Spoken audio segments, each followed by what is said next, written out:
Napatingala ang mga taga-norte sa pagdaan ng tila bulalakaw sa kalangitan.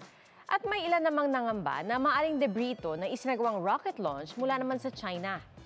Kuya Kim, ano na? Ama, ano detaro?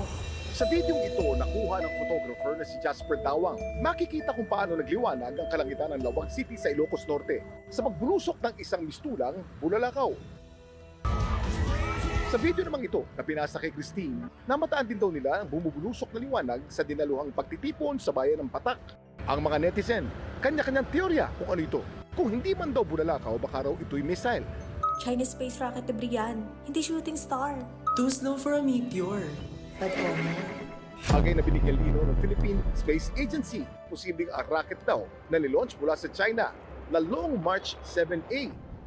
Around that time, merong launch sa China. So may possibility na ito ay yung rocket na dumaan across the airspace. However, hindi na natin masigurado kasi pwede rin naman na bulalakaw din siya. Dagdag pa ng PhilSA, may mga inaasang rocket debris na babagsak sa ilang drop zones.